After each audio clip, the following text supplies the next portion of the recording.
تعلیم دی ہر انسان کے ساتھ رحم کرنے کی۔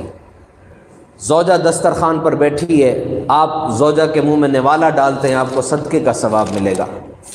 آپ اپنی بہن کی کفالت کرتے ہیں، آپ کو ثواب ملے گا۔ بیٹی کی کفالت کرتے ہیں، نبی کا پڑوس ملے گا۔ ماں کے قدموں تلے جنت کی ہی گئی۔ باہر ایک اجنبی گزر رہا ہے، مجھے اس کے ساتھ بھی رحم کرنے کا معاملہ فرمایا گیا۔ یہ ایڈم ہلز ہے، بہت بڑا یہ ایکسپرٹ گزرا ہے، اس نے ایک بک لکھی تھی دا لاسٹ لیگ۔ اس بک کے اوپر اس سے انٹرویو کیا گیا۔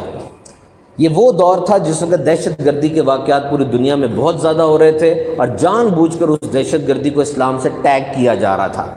اس نے یہ دعویٰ کیا کہ اسلام دہشت گردی کا مذہب اور دین نہیں ہے۔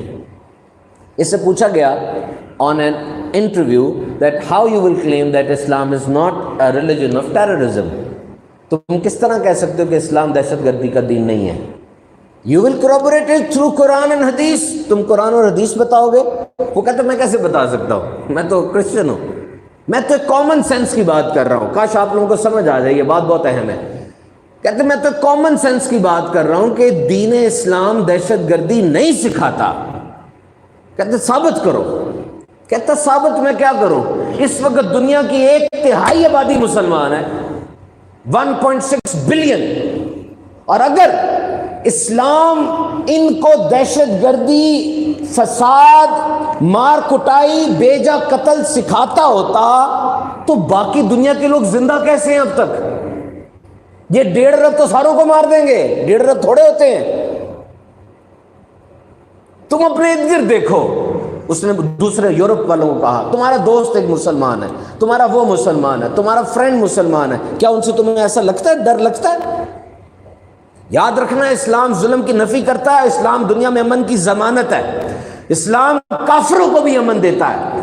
میرے آقا نے فرمایا کہ وہ مواحد جن غیر مسلموں سے ہم نے معاہدہ کیا ہوا ہے، ان کو جو مارے گا جان بوجھ کر، میں قیامت کے دن اس کا مقدمہ لڑوں گا۔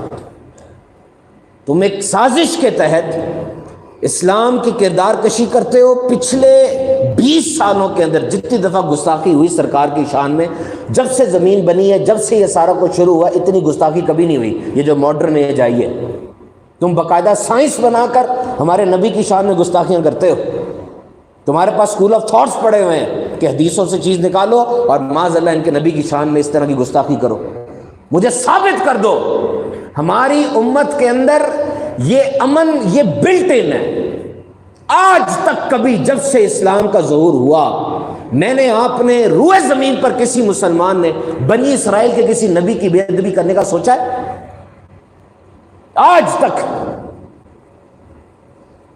کیسے ہم حضرت عیسیٰ علیہ السلام کے بارے میں کوئی بے ادبی کی سوچ بھی لے آئیں، دائرہ ایمان سے خارج ہو جائیں گے ہم۔ وہ نبی ہیں، افضل ترین بشر ہے۔ تم قرآن مجید جلاتے ہو، اس کا نسخہ جلاتے ہو اور اس کے دن مناتے ہو، برانگیختہ کرتے ہو مسلمانوں کے جذبات کو۔ مجھے ثابت کر دو آج تک کوئی بھی الہامی کتاب، اول تو جو کتابیں تمہارے پاس ہیں وہ الہامی نہیں ہے، اس میں ساری تحریف ہوئی ہے، وہ ساری چینجڈ بک ہے، لیکن 1 ارب 60 کروڑ مسلمانوں میں سے کسی نے آج تک کسی کتاب کو جلایا ہے؟ کسی کتاب کی تحقیر کی ہے؟ حالانکہ یہ 1 ارب 60 کروڑ سارے پڑھے لکھے لوگ نہیں ہیں، ان میں کوئی ان پڑھ بھی ہوگا، کسی کا شعور نہیں ہے، کوئی بیچارہ نہیں اتنا کوئی اپ ٹو دا مارک، لیکن یہ حرکت کسی نے نہیں کی۔ کیوں؟ ثابت ہوتا ہے تم کس دین کے ساتھ تمہارا پالا پڑا ہے، تم کس طرح کی حرکتیں کر رہے ہو اور ہم جواب کیسے دیتے ہیں۔ اسلام دین رحمت ہے، یاد رکھیے گا۔ یہ امن ہمیں ہمارے آقا صلی اللہ علیہ وسلم نے سکھایا ہے۔ صحابہ کو تربیت کرتے تھے میرے آقا، پرانے انبیاء کی ساری باتیں بتا کر ادب سکھایا ہمیں۔ اور پھر یہ دیکھو سورہ آل عمران کے اندر جو فرمایا، کہتے ہیں نا کہ جب آپ کو کوئی ڈاؤٹ ہو، میں نے یہ NU ٹیک میں گیا تھا اسلام آباد کے اندر، بڑی زبردست آرمی کی یونیورسٹی ہے، وہاں پر لائبریری میں جملہ پڑھا، میں نے کہا میں آپ کو بتاؤں گا، if you have doubt visit library. اگر آپ کو شکوک و شبہات ہو نا، آپ کو زندگی میں کوئی پرابلم ہو، لائبریری جایا کریں، وہاں پہ شکوک آپ کے دور ہو جایا کریں گے، اور سب سے بڑھ کر قرآن کو کھولا کریں۔ قرآن آپ کا شک دور کرے گا، اور جب قرآن مجید سے برکتیں حاصل کر لیں، شک دور ہو جائے، اب آپ اس بات کو دنیا میں پھیلائیں۔ آپ بات کرتے ہیں کہ اسلام دین اسلام کے اندر یہ امن کے خلاف کام ہے اور دہشت گردی پھیلاتا ہے۔ اسلام کی یہ جو آیت میں نے آپ کو بتانے لگا ہوں نا، 64 نمبر آیت ہے، جا کے پڑھو، اس میں سارے مسئلوں کا حل بتا دیا گیا ہے، جتنا انتشار اختلاف ہے۔ 3 نکاتی فارمولہ یہ معاہدہ کر رہا ہے قرآن، 3 نکاتی فارمولہ۔ قرآن کہتا ہے حبیب ان سے کہہ دو اہل کتاب یعنی جوز اینڈ کرسچنز، تم اہل کتاب ہو، جیوز اور کرسچنز یہودی اور عیسائی، آ کے بیٹھ کے بات کر لو، یہ 3 باتیں ہیں، ثابت کر دو کہ تمہاری کتابوں میں لکھا ہوا کہ نہیں لکھا ہوا۔ نمبر 1، اللہ کے سوا کسی کی عبادت نہیں کریں گے۔ بتاؤ کیا انجیل میں، کیا زبور میں، اولڈ ٹیسٹمنٹ میں، نیو ٹیسٹمنٹ میں یہ نہیں لکھا ہوا کہ اللہ کے سوا کسی کی عبادت نہیں کرنی؟ نمبر 1۔ نمبر 2، اللہ کے سوا کسی کو شریک نہیں ٹھہرانا، حضرت عزیر کو بھی نہیں ٹھہرانا، حضرت عیسیٰ علیہ السلام کو بھی نہیں ٹھہرانا، وہ خود اپنے منہ سے کہہ کر گئے تھے۔ اور نمبر 3، تم میں سے کوئی اپنے کسی بڑے کو رب نہ بنائے۔ نبی فوت ہو جاتے ہیں، تم ان کی تصویریں بناتے ہو، تصویریں بنا کے آہستہ آہستہ آہستہ تصویریں وہ سامنے آ جاتی ہیں اور تم ان کو معبود بنانا شروع کر دیتے ہو۔ آؤ پوری دنیا کے اہل کتاب آ کر اس بات کے اوپر معاہدہ کر لو، بات ختم ہو جائے گی۔ This is very simple and straight. اور دیکھیے میں کل پڑھ رہا تھا، میں حیران رہ گیا۔ آپ دیکھیں 1807 میں، آج سے 200 سال پہلے، صرف 12.5 ملین پیپل، کروڑوں لوگ افریقہ سے امریکہ میں بطور غلام سمگل کیے گئے ہیں۔ یہ میری کوئی ویب سائٹ نہیں ہے، نہ میرے پاس کوئی ایسی سورس ہے کہ میں اپنی ریسرچ کروں، جا کے چیک کر لیں آپ۔ کروڑوں لوگ افریقہ سے، نیگرو، ان کو سمگل کیا گیا ہے یورپ میں، امریکہ میں بطور غلام۔ اور پتہ کیا سلوک کیا گیا ان کے ساتھ؟ یہ کشتی چلا رہے ہوتے تھے، آج بھی تصویریں موجود ہیں، اوپر سے تصویر لی ہوئی ہے، کشتی چلاتے چلاتے کوئی پیاس سے یا بھوک سے گر جاتا تھا، بیڑیاں پڑی ہوتی تھی، اسی بیڑی میں اس کو چاقو سے مار کے دریا میں پھینکتے تھے، نیا غلام فٹ کر دیتے تھے وہاں پہ۔ کھانے کا راشن ان کا فکس تھا، جو کہ 1 ڈبل روٹی کچھ مکھن پر مشتمل تھا سارے دن کے لیے۔ کوئی رائٹس نہیں تھے، پوری دنیا کی کسی کورٹ آف لا میں کوئی غلام جا کے چیلنج نہیں کر سکتا تھا۔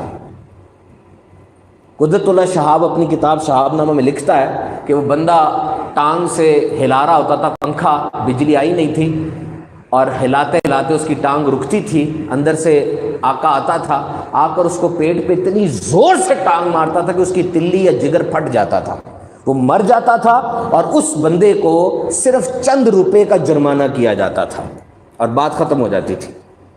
یہ غلاموں کے ساتھ سلوک ہوا۔ اور اب دیکھو میرے آقا صلی اللہ علیہ وسلم نے ان غلاموں کو آزاد فرمایا۔ میرے آقا صلی اللہ علیہ وسلم کے دور میں یہ غلام کیسے تھے، کس انداز سے تھے، ذرا غور کرتے چلے جاؤ، سوچو۔ فرمایا جو مسلمان کسی مسلمان کو آزاد کرے گا، یہ آزاد کرنا اس کے لیے جہنم سے نجات کا باعث ہوگا۔ جس نے چاندی یا دودھ کا صدقہ دیا، کسی کو رستہ بتا دیا، یہ غلام کو آزاد کرنے کا ثواب ہے۔ دیکھو غلامی اتنی زیادہ انسان کے اندر گھسی ہوئی تھی کہ میرے آقا نے رفتہ رفتہ اس سلیوڈم کو ختم کیا۔ تاریخ سے پتہ چلتا ہے کہ اس زمانے میں مسلمان بہت زیادہ غلاموں کو خریدتے تھے، صرف آزاد کرنے کے لیے، صرف آزاد کرنے کے لیے۔ اور میرے آقا نے اپنی حیات مبارکہ میں 63 غلام خرید کے آزاد کیے۔ بی بی عائشہ صدیقہ نے 67، حضرت عبد الرحمن بن عوف نے 3000، حضرت عثمان غنی نے 20,000 غلاموں کو آزاد کیا۔ اور یہ نہیں کہ آزاد کر دیا تو چھوڑ دیا کہ پہلے تو آقا کے پاس تھا، کھانا پینا لگا ہوا تھا، اب وہ آزاد ہو گیا، نہ، آزاد کیا، آزاد کرنے کے بعد اس سے رابطہ رکھا تاکہ وہ ٹھیک ہو جائے۔ ایک آقا کا انتقال ہوا، میرے حضور نے پوچھا اس کا کوئی وارث ہے؟ کہا جی کوئی وارث نہیں ہے۔ کہا کوئی بندہ ہو، کہا اس نے غلام کو آزاد کیا تھا، اس کی ساری وراثت اس غلام کو دے دی گئی۔ فرمایا غلام کو ساتھ بٹھا کر کھلاؤ، وہی لباس پہنو جو خود پہنتے ہو۔ یاد کرو خطبہ حجت الوداع کے اندر میرے آقا جب داخل ہوئے ہیں، اونٹنی پر سوار ہے۔ کون ہے جو اونٹنی پر حضور کے ساتھ ہے؟ سوچا کبھی؟ کوئی قریشی سردار ہوگا آپ سوچتے ہوں گے، اتنی بڑی فتح کا دن ہے، کوئی انصاری ہوگا؟ نہیں، یہ حضرت اسامہ ہیں جو حضرت زید کے بیٹے ہیں، حضور کے ساتھ اونٹنی پر ہیں، اچھل رہے ہیں، کود رہے ہیں، کھیل رہے ہیں، میرے آقا ان کو پیار کر رہے ہیں۔ میرے آقا یہ بتا رہے ہیں کہ دیکھ لو میں گرے ہوں کو اونچا کرنے کے لیے آیا ہوں، میں ان غلاموں کو عزت کا تاج پہنانے کے لیے آیا ہوں۔ اور ایک غلام کو اپنے اونٹ پہ سوار کیا ہے، غلام کو کہا کعبے کی چھت پہ چڑھ جاؤ اور اذان کی صدا بلند کرو۔ کون تھے یہ لوگ؟ میرے آقا علیہ الصلوۃ والسلام اتنی عزت دیتے تھے بلال حبشی کو کہ 27 لاکھ مربع میل پر حاکم وقت عمر فاروق اعظم، جن کی رستہ دے کر شیطان رستہ بدل لیتا ہے، جب شام سے بلال آئے ہیں، میرے عمر فاروق اعظم باہر نکلتے ہیں مسجد نبوی سے اور کہتے ہیں بلال تو سب کے لیے کچھ اور ہوگا، میرا تو آقا ہے۔ وصال ظاہری ہو رہا ہے میرے آقا کا۔ آخری لفظ کیا سنے گئے؟ آخری الفاظ میرے آقا کے منہ مبارک سے کیا نکلے تھے کہ نماز اور غلام کے حوالے سے میرے ان الفاظ کا خیال رکھنا جو میں تمہیں دے کر جا رہا ہوں۔ میرے محترم سامعین کرام، ان باتوں کو یاد رکھتے ہوئے اگر ہم آگے سے آگے بڑھتے چلے جائیں گے انشاءاللہ عز و جل بہت فائدہ ہوگا۔ انشاءاللہ اگلی دفعہ میلاد کے حوالے سے کلام ہوگا۔ اللہ تعالیٰ آپ سب کا آنا جانا قبول فرمائے۔